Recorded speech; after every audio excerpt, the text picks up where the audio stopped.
Christine Bravo ouvre les portes de son moulin. Comment vivre dans un monument du XVIIIe siècle? Christine Bravo, entre la satire féroce contre Polska et la sérénité sauvage de son moulin corse. L'emblématique Christine Bravo est de retour en force, et elle n'a rien perdu de sa légendaire dualité. Une verve sans filtre sur les plateaux, une recherche des authenticités et de quiétude extrême en privé. Son entrée fracassante dans l'équipe de Cyril Hanouna pour Tout Beau, Tout N9 sur W9. Ce mardi 25 novembre 2025, a été marqué par une pique immédiatement culte, visant la figure controversée du numérique, Polska.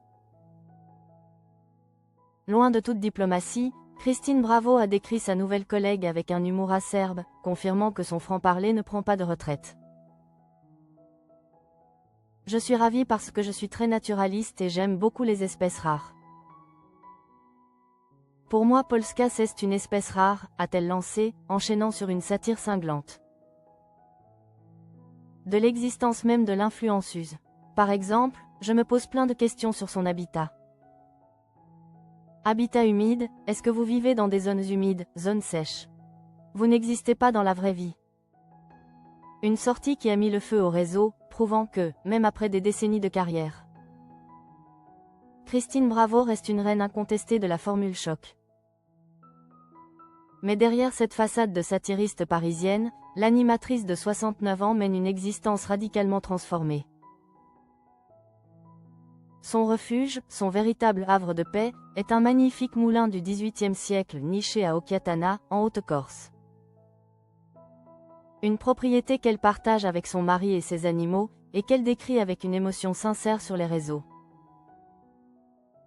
Je vis enfin, pour de vrai, seule avec mon mari et mes animaux, dans l'austérité magnifique. Du maquis avec quelques amis corses, assez pour faire des dîners fun. Et rire, surtout rire, confiait-elle en 2024.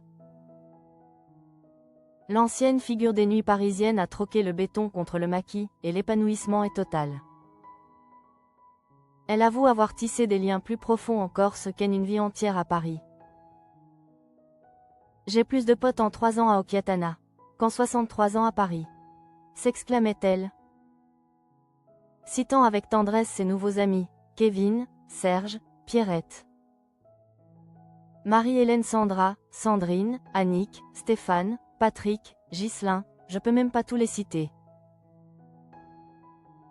Dans ce nouveau décor loin de l'ostentation, Christine Bravo a également abordé sa situation financière. Avouant son étonnement face au montant de sa retraite, 3 000 €. Une somme qu'elle juge importante par rapport à la moyenne nationale, mais faible comparée aux cotisations massives versées durant les années fastes de sa carrière. Au-delà des chiffres, son cœur est désormais tourné vers la simplicité et l'authenticité. Elle a rénové son moulin en insistant sur le maintien de l'habitat dans son jus, rejetant le luxe ostentatoire. J'ai choisi de le laisser dans son jus. Sobriété et authenticité à moindre frais. Pas d'ostentation.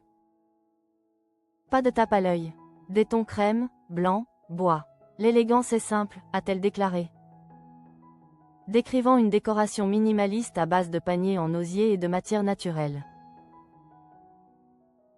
Selon Pure People, cette vie insulaire l'a transformée, elle s'est découvert une véritable passion pour les plantes.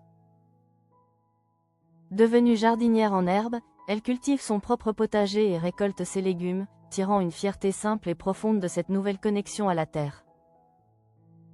Une vie faite d'une sincérité brute, que ce soit pour dézinguer une espèce rare ou pour savourer le fruit de son travail au soleil corse.